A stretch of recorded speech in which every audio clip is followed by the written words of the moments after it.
Welcome guys. आज के इस वीडियो में हम सी प्रोग्राम के जरिए एक फाइल के अंदर राइटिंग करना सीखेंगे, या मैं कहूं कि हम एक ऐसा प्रोग्राम बनाना है, एक ऐसा सी प्रोग्राम बनाना है जिसके जरिए हम यूजर से कुछ इनपुट लें जो कि स्ट्रिंग होगी, ठीक है। या मैं कहूं यूजर से एक स्ट्रिंग इनपुट में लेंगे और उसको फाइल में राइट कर देंगे, ठीक है। टास्क या मैं कहूं आज का टॉपिक समझ में आ गया होगा, जो कि हम कर चुके हैं लास्ट वीडियो में, लेकिन इस टॉपिक को अच्छे से क्लियर करने के लिए एक बार और प्रैक्टिस कर लेते हैं। तो मैं जो प्री प्रोसेसर जो कमांड है वो लिख लेता हूं, has include standard input output dot H, has include console input output dot H, int main जो कि हमारा मेन फंक्शन है। ओके, अब देखिए एक फाइल के अंदर कंटेंट को राइट करने के लिए हमें क्या करना है कि एक फाइल को क्रिएट करना है, ठीक है, हार्ड डिस्क के अंदर। और फाइल को क्रिएट करने का काम है एक एफ ओपन नाम के फंक्शन का। वो फाइल को क्रिएट भी करेगा, ठीक है, और उसको रैम में लोड भी करेगा। और जो भी टास्क या मैं कहूं जो भी ऑपरेशन परफॉर्म होता है वो रैम के अंदर ही होता है, आपको पता होगा। तो मैं एफ ओपन फंक्शन को कॉल करूंगा, ठीक है। अब एफ ओपन जो फंक्शन है वो इस प्रकार है, या मैं कहूं उसका डिक्लेरेशन है वो इस तरह का है। अब डिक्लेरेशन में उसका रिटर्न टाइप क्या है, फाइल स्टार, यानी कि ये कुछ एड्रेस रिटर्न करेगा, ठीक है, ओके। और उसका जो आर्गुमेंट है, इनपुट आर्गुमेंट है, वो पहला जो है वो स्ट्रिंग है, फाइल का नेम होगा, और दूसरी जो स्ट्रिंग है वो है फाइल का ओपनिंग मोड होगा, ठीक है। यानी कि एफ ओपन नाम का जो फंक्शन है वो एक एड्रेस रिटर्न करेगा, ठीक है, और इनपुट में 2 आर्गुमेंट लेता है, दोनों स्ट्रिंग होगी। पहला जो आर्गुमेंट होगा वो फाइल का नाम होगा, ठीक है। तो मान लीजिए हम जिस फाइल को क्रिएट कर रहे हैं तो वो फाइल का नाम रख लेते हैं राखी.txt, ठीक है। और फाइल का ओपनिंग मोड रखने के लिए या मैं कहूं जो सेकंड स्ट्रिंग होगी वो होगी फाइल का ओपनिंग मोड। अब फाइल का ओपनिंग मोड कैसे डिसाइड करें, हम फाइल के साथ या मैं कहूं फाइल को किस पर्पस से क्रिएट कर रहे हैं या रैम में ओपन कर रहे हैं, फाइल के अंदर कुछ कंटेंट राइट करना है तो फाइल का जो ओपनिंग मोड होगा वो होगा राइटिंग मोड। तो मेरे को W लिख देना यहां पे, इससे काम हो जाएगा, क्लियर, ओके। अब जो एफ ओपन जो फंक्शन है वो एक एड्रेस रिटर्न कर रहा था, ठीक है। और जो एड्रेस था वो किस टाइप का था, थोड़ा फिर से इस पे क्लिक करके देखते हैं। जो एड्रेस वो फाइल टाइप का है, देखिए पब्लिक फाइल स्टार, यानी कि एफ ओपन जो फंक्शन है वो फाइल टाइप का एड्रेस रिटर्न कर रहा है। तो फाइल टाइप के एड्रेस को रखने के लिए मेरे को फाइल टाइप का पॉइंटर बनाना पड़ेगा। तो मैं फाइल टाइप का पॉइंटर बनाता हूं, फाइल स्टार, और पॉइंटर का नाम रख लेते हैं हरी, ठीक है, ओके। अब हरी नाम का जो पॉइंटर वेरिएबल है वो कैपेबल है इसके द्वारा रिटर्न किए गए एड्रेस को कंटेन करने के लिए। तो मैं हरी नाम के जो वेरिएबल मैंने बनाया है पॉइंटर वेरिएबल, उसमें मैं वो एड्रेस कॉपी कर लेता हूं या रख लेता हूं, ठीक है। अब देखिए सिर्फ इतने कोड से क्या हुआ है, सिर्फ इस 2 लाइन के कोड से, इस 2 लाइन के कोड से एक राखी.txt नाम की जो फाइल है, अगर वो एग्जिस्ट कर रही है, हार्ड डिस्क में बनी हुई रखी है, तो वो ओपन होगी। कैसे ओपन होगी, उसका सारा कंटेंट रिमूव हो जाएगा, तब वो ओपन होगी रैम के अंदर से, ठीक है ना। रैम के अंदर लोड होगी मतलब ओपन होगी, ठीक है। अगर फाइल एग्जिस्ट नहीं कर रही है, मींस राखी.txt नाम की कोई फाइल हार्ड डिस्क में नहीं है, तो ये एफ ओपन जो फंक्शन है वो इस फाइल को क्रिएट करेगा और तब उसको रैम में लोड करेगा, उसका मोड साथ में लेकर के। यानी कि ये जो फाइल है ये राइटिंग मोड से या मैं कहूं राइटिंग के पर्पज से ओपन की गई है, ठीक है। तो क्लियर हो गया होगा कि एफ ओपन जो फंक्शन है अगर फाइल एग्जिस्ट कर रही है तो उसके कंटेंट को रिमूव करके रैम में ओपन करेगा, अगर फाइल एग्जिस्ट नहीं कर रही है तो उसको क्रिएट करके रैम में ओपन करेगा, ठीक है, ओके। अब फाइल को ओपन तो कर ही दिया है इस फंक्शन ने, एफ ओपन ने, तो हम फाइल को क्लोज भी कर देते हैं, क्योंकि एक चीज हमेशा ध्यान रखनी है, अगर आप फाइल को ओपन कर रहे हैं तो क्लोज भी कीजिए। अब फाइल को क्लोज करने के लिए एक फंक्शन है एफ क्लोज जो कि प्री डिफाइन है, वो एज ए इनपुट ले रहा है जो फाइल का जो एड्रेस है वो, और फाइल का एड्रेस हमने किसने रखा है इस पॉइंटर वेरिएबल में, हरी नाम के में, तो मैं हरी का नाम लिख देता हूं, ओके। अब अब सिर्फ इतने कोड से क्या होगा, एक राखी .txt नाम की फाइल क्रिएट हो जाएगी, ठीक है, और रैम में लोड हो जाएगी। अगर फाइल एग्जिस्ट नहीं कर रही है, अगर एग्जिस्ट कर रही है तो उसके अंदर का कंटेंट रिमूव होगा, फिर रैम में ओपन होगी, ठीक है। तो मैं इसको कंपाइल कर देता हूं, कोई एरर होगी तो रिमूव करेंगे, कोई एरर नहीं है, मैं रन कर देता हूं। अब इससे क्या होगा कि राखी .txt नाम की फाइल क्रिएट हो गई होगी, ठीक है। हम चल के देखते हैं, देखिए ये है राखी .txt नाम की फाइल, और इसको ओपन करते हैं, इसके अंदर कुछ भी कंटेंट नहीं है, ठीक है। अब मान लीजिए मैं इसके अंदर कुछ कंटेंट लिख देता हूं, राजकुमार सैनी, ठीक है, और इसको सेव कर देता हूं,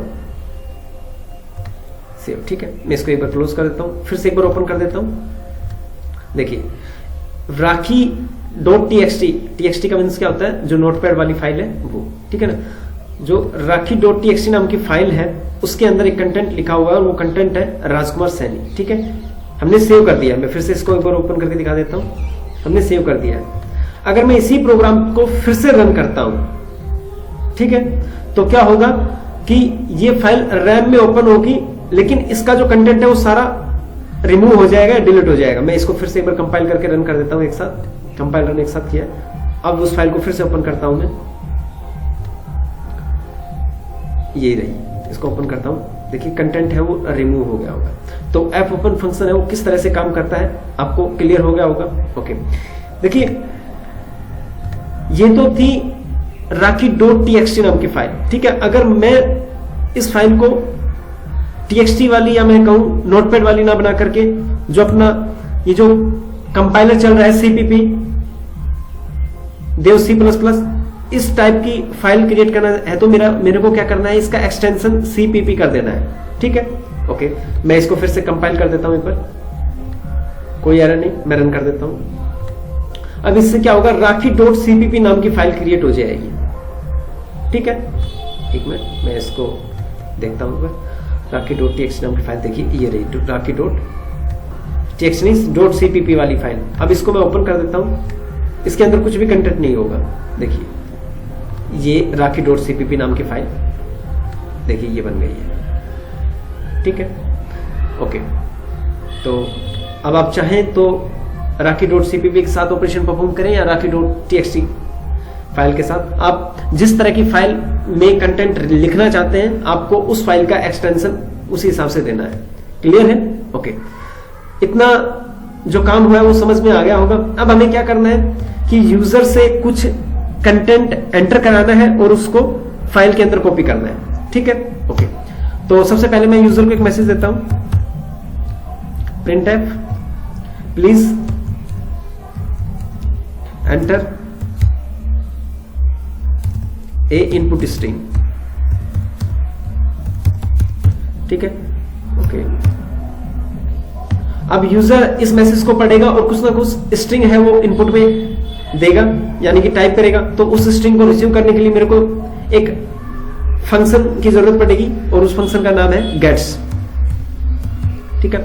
अब गेट्स है जो फंक्शन है वो क्या लेता है, एज ए इनपुट एक एरे लेगा, ठीक है, क्या टाइप की, उसका बेस एड्रेस यानी कि उस एरे का नाम भर, ठीक है, और उसमें उस स्ट्रिंग को रख देगा। अब हमने एरे का नाम कहां से, जब एरे को क्रिएट ही नहीं किया है, तो मैं एरे को यहां पे डिक्लेयर कर देता हूं। मान लीजिए मैं उस एरे का नाम रख लेता हूं ए, ठीक है, और उसका डेटा टाइप है कैर, और एरे का साइज रख लेते हैं ज्यादा से ज्यादा 55, मींस जो यूजर है वो ज्यादा से ज्यादा 55 कैरेक्टर इनपुट कराएगा, ठीक है। और अब मैं यहां पे गेट्स फंक्शन में एरे का नाम दे देता हूं ए। अब इससे क्या हुआ है कि जो यूजर स्ट्रिंग इनपुट कराएगा वो इस एरे में जाके रखी जाएगी। क्लियर है? ओके, अब हमें क्या करना है, इस एरे से एक एक कैरेक्टर उठा के इस राखी .cpp नाम की फाइल में रख देना है, यानी कि इस वाली फाइल में, ठीक है। ओके, अब ये काम करने के लिए, यानी कि इस एरे से डेटा उठा करके इस फाइल में कॉपी करने के लिए एक फंक्शन होता है जो कि प्री डिफाइंड है, और वो फंक्शन है, देखिए ये fclose नाम की फाइल है ना, ये लास्ट में लिखना पड़ता है fclose नाम का कोड। तो मैं यहां से कट करके इसको यहां पे नीचे पेस्ट करता हूं, Ctrl+V, और ये फिर से कंफ्यूज ना करें, मैं थोड़ा सा गैप कर देता हूं, ये एफ क्लोज नाम का जो फंक्शन है, फाइल को लास्ट में क्लोज कब करते हैं, जब हम फाइल के ऊपर सारे ऑपरेशन परफॉर्म कर लेते हैं तब। ठीक है, अभी हम ऑपरेशन कर रहे हैं क्या, कंटेंट लिखने का फाइल के अंदर, तो ये वाला काम सबसे लास्ट में है, तो इसको सबसे नीचे लिख दिया है। ठीक है, अब हमें क्या करना है कि इस एरे से डेटा निकाल करके इस फाइल में कॉपी करना है। तो ये काम करता है एक फंक्शन है जो कि प्री डिफाइंड है, जिसका नाम है एफ पुट सी। ठीक है, ओके। अब जरा पढ़िए कि ये जो फंक्शन है ये इनपुट में क्या ले रहा है, इनपुट में ले रहा है कैरेक्टर, वो कैरेक्टर जो लिखा जाएगा, या मैं कहूं जो जिस कैरेक्टर आपने कहीं पे सेव किया है, स्टोर किया है, और फाइल टाइप का जो पॉइंटर है वो, यानी कि दो इनपुट में ले रहा है, एक कैरेक्टर, ठीक है, और फाइल टाइप का जो पॉइंटर है वो। अब पॉइंटर हमने हरी नाम का डिक्लेयर किया है। ठीक है, क्लियर है, ओके। अब हमें कैरेक्टर लिखना है इस फंक्शन में, लेकिन कैरेक्टर हमारे पास एक नहीं है, हमारे पास एरे है। तो एरे को अगर मैं कैरेक्टर वाइज मतलब अलग अलग बांटता हूं, तो जो कैरेक्टर होंगे वो देखिए A0, A1, A2, 3 मान लीजिए एरे बनाई, जो स्ट्रिंग यूजर ने एंटर की वो मान लीजिए एंटर की राजकुमार। ठीक है, तो पहले, और वो स्ट्रिंग है वो इस एरे में जाके रखी गई।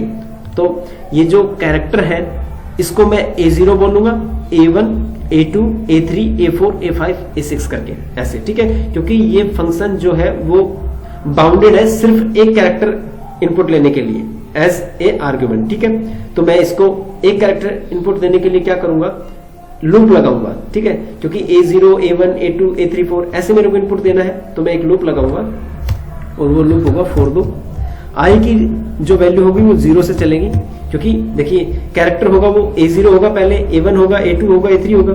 ठीक है, तो आई की वैल्यू है जो 0 से स्टार्टिंग हो लूप, और लूप जो है वो कहां तक चले, जितना कि यूजर ने स्ट्रिंग एंटर की है। मान लीजिए यूजर ने स्ट्रिंग एंटर की है ये राजकुमार। ठीक है, तो इस स्ट्रिंग में मेरा लूप कब तक चलना चाहिए, A0, A1, A2, A3, A4, A5, A6, A7, यानी कि A7 तक चलना चाहिए। ठीक है, अब ये कैसे निर्धारित हो, तो ऐसे क्या, इसको कैसे लिखूं मैं, तो मैं क्या कर सकता हूं कि जो स्ट्रिंग यूजर ने एंटर की है इसकी लेंथ कैलकुलेट कर सकता हूं। मान लीजिए इसकी लेंथ जो है वो है 8। ठीक है, और हमारा लूप कब तक चल रहा है, 7 तक, क्योंकि इंडेक्स जो है वो 0 से चलता है, 0 से 7 मींस लेंथ हो गई 8। तो मैं क्या कर सकता हूं कि लेंथ से लेस देन 1 चला सकता हूं। ठीक है, तो मैं या तो लिख सकता हूं लेस देन इक्वल लेंथ -1, या मैं लेस देन लेंथ लिख सकता हूं। और लेंथ को कैलकुलेट करने के लिए हमारे पास एक प्री डिफाइंड फंक्शन है स्ट्रिंग डोंट लेंथ, या सॉरी strlen। ठीक है ना, मैं फिर से दोहराता हूं, अभी मैं गलत बोल के गया हूं। स्ट्रिंग की लेंथ को कैलकुलेट करने के लिए हमारे पास एक प्री डिफाइंड फंक्शन है जो कि स्ट्रिंग की लेंथ को कैलकुलेट करेगा, और उस फंक्शन का नाम है strlen। ठीक है, तो मैं उस फंक्शन को टाइप कर रहा हूं strlen, और वो एज ए इनपुट लेता है जिस एरे में रखे हुई स्ट्रिंग को आप कैलकुलेट कर रहे हैं उस एरे का नाम। ठीक है, ओके। तो आपका लूप 0 से स्टार्ट होगा, मींस R तक स्टार्ट होगा और इस R तक चलेगा, जितनी लेंथ है उससे एक कम तक। ठीक है, क्योंकि इंडेक्स है वो 0 से स्टार्ट हो रहा है। क्लियर है, ओके। और I++, जैसे जैसे प्रैक्टिस करते जाएंगे वैसे वैसे चीजें क्लियर होती जाएंगी। अब मेरे को इस फंक्शन को यहां से कट करके यहां पे लिखना है Ctrl+V, यानी कि इस एरे में रखे हुए हर कैरेक्टर को एक एक करके मैं उस फाइल में पहुंचाऊंगा। ठीक है, तो कैरेक्टर को मैं लिख सकता हूं AI, क्योंकि I की वैल्यू एक बार 0 होगी, एक बार 1, एक बार 2, एक बार 3, एक बार 4, एक बार 5 ऐसे करके। और सेकंड जो आर्गुमेंट है वो है पॉइंटर फाइल टाइप का। ठीक है, तो मैं लिख सकता हूं हमारी। अब इस कोड से क्या होगा कि इस कैर टाइप की जो एरे है उसमें जितनी भी स्ट्रिंग होगी वो एक एक कैरेक्टर करके इस हरी नाम का जो पॉइंटर है, वेरिएबल है, ठीक है, इसमें रखा हुआ एड्रेस, किसका एड्रेस रखा हुआ, उस वेरिएबल का जो कि AppOpen नाम के फंक्शन द्वारा क्रिएट हुआ है। और उस फंक्शन में 2 पॉइंटर हैं, कौन कौन से, एक है $CURP मींस करंट पॉइंटर जो कि इस फाइल को पॉइंट कर रहा है, और एक है स्टार बफर, वो उस बफर को पॉइंट कर रहा है जिसके अंदर हम डेटा इनपुट कराएंगे और वो जैसे ही बफर फुल होगा वो इस फाइल में डेटा कॉपी कर देगा। ठीक है, अगर बफर फुल नहीं हुआ है तो और हमारा डेटा कंप्लीट हो गया है तो ये जो जब हम फाइल को क्लोज करेंगे तो ये फंक्शन उस बफर में रखे हुए डेटा को फोर्सफुली इस फाइल में कॉपी कर देगा। कौन सी फाइल में? Raki.cpp नाम की फाइल में। अब मैं चाहूं तो इस प्रोग्राम को रन कर सकता हूं। एक मिनट, हमने आई को यूज किया है, ये वेरिएबल है आई, इसका डिक्लेयर नहीं किया है तो मैं इस वेरिएबल को डिक्लेयर करता हूं। आई जो है वो इंटीजर टाइप का एक वेरिएबल है और हमने एक फंक्शन यूज किया है strlen। ठीक है, ये एक फंक्शन है जो कि string.h नाम की हेडर फाइल में एग्जिस्ट करता है, तो मैं उसको यहां पे इंक्लूड कर लेता हूं। हैज इंक्लूड, फाइल का नाम है string.h। क्लियर है? ओके, अब कुछ बस तो नहीं गया है। और हाँ देखिए, ये जो ऐप ओपन नाम का फंक्शन है इसकी डेफिनेशन है और इसका डिक्लेरेशन ये जो स्टैंडर्ड इनपुट आउटपुट .h नाम की फाइल है वो कंटेन कर रही है। ठीक है, मैं इसको रन कर दे रहा हूं। कंपाइल, कोई एरर आई है, देखते हैं क्या ये strlen was not declared। strlen है, strlrn नहीं है, स्पेलिंग मिस्टेक्स। मैं ठीक करके इसको फिर से कंपाइल करता हूं। कंपाइल किया, कोई एरर नहीं, मैं रन कर देता हूं। ओके, मैं एक स्ट्रिंग एंटर कर रहा हूं, राजकुमार स्पेस सनी। एंटर जैसे ही प्रेस करता हूं हमारा जो कंटेंट है जो मैंने एंटर किया है वो इस फाइल में कॉपी हो जाएगा। ठीक है, और वो हो गया होगा। अब क्या है कि हमारा जो ये सॉफ्टवेयर है C++, देव C++, ये क्या कह रहा है कि आपने जो फाइल Raki.cpp है इसको अपडेट कीजिए क्योंकि इसमें कुछ डेटा इनपुट हुआ है। तो मैं इसको यस करता हूं, अब अपडेट हो गई होगी ये फाइल। देखिए राजकुमार सैनी यहां पे आके कॉपी हो गया होगा। अगर मैं इस फाइल को यहां से क्लोज कर दूं, ठीक है, अब अगर इसको मैं कंपाइल करके रन करता हूं तब इसमें कुछ एरर नहीं होगी। ठीक है, यानी कि वो अब रिलोड नहीं मांगेगा क्योंकि यहाँ पे फाइल वो ओपन नहीं है। ठीक है, मान लीजिए मैं अब लिख देता हूं इसमें राजवीर सैनी और आगे लिख देता हूं राजकुमार सैनी। ठीक है, अब एंटर प्रेस करता हूं। अब देखिए जो Raki.cpp नाम की फाइल है मैं उसको ओपन करता हूं। अब उसको रिलोड करने की जरूरत नहीं क्योंकि ये पहले से क्लोज है। अब मैं डायरेक्ट ओपन करता हूं, ओपन हो गई होगी। ब्राउजर को ओपन करता हूं, देखिए ये राजकुमार सैनी जो डेटा है वो कंटेंट कॉपी हो गया है इसमें। ठीक है, अब मैं चाहता हूं कि ये Raki.cpp की बजाय Raki.txt नाम की फाइल में सब कॉपी हो, तो मैं txt यहां पे टाइप कर देता हूं। ठीक है, अब इसको कंपाइल कर देता हूं फिर से, अब रन कर देता हूं। ओके, मैं क्या डेटा रखना चाहता हूं, मान लीजिए मैं उसमें रखना चाहता हूं राजकुमार सैनी और हरिओम मीना उमेश शर्मा। ठीक है, एंटर प्रेस करता हूं। अब जो Raki.txt नाम की फाइल है इसमें जो डेटा है वो कॉपी हो गया होगा, चेक करते हैं। Raki.txt ये रही, देखिए आप एक्सटेंशन पढ़ सकते हैं चाहे तो। Raki और एक्सटेंशन है इसका txt फाइल, क्योंकि जो हमारा नोटपैड है वो .txt एक्सटेंशन वाला सॉफ्टवेयर है। देखिए .txt, ठीक है ना। ओके, अब मैं इसको ओपन करके दिखा देता हूं एक बार। राजकुमार सैनी, हरिओम सैनी, हरिओम मीना, उमेश शर्मा, हमारा जो कंटेंट है वो कॉपी हो गया है। और यहाँ कुछ सेट कर देते हैं ताकि अच्छा दिखे थोड़ा।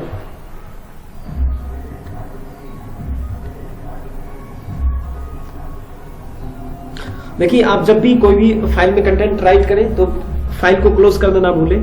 ठीक है, अगर आपका बफर फुल नहीं हुआ होगा और आपने fclose जो फंक्शन है उसको कॉल करके फाइल को क्लोज नहीं किया तो क्या होगा कि जो डेटा है बफर का वो फाइल में जाके कॉपी नहीं होगा, तो आपकी जो फाइल है वो अधूरी रह जाएगी, उसमें कंटेंट नहीं लिखा जाएगा। और आप कोशिश कीजिए कि आपके रिसोर्सेज बिजी ना रहें, आप इसलिए अपनी फाइल को क्लोज करें। कुल मिला की बात यह है कि फाइल को क्लोज करना एक अच्छी हैबिट है, आप कोशिश कीजिए कि इसको भूले ना। आई होप आप लोगों को इतना कुछ समझ आया होगा। धन्यवाद।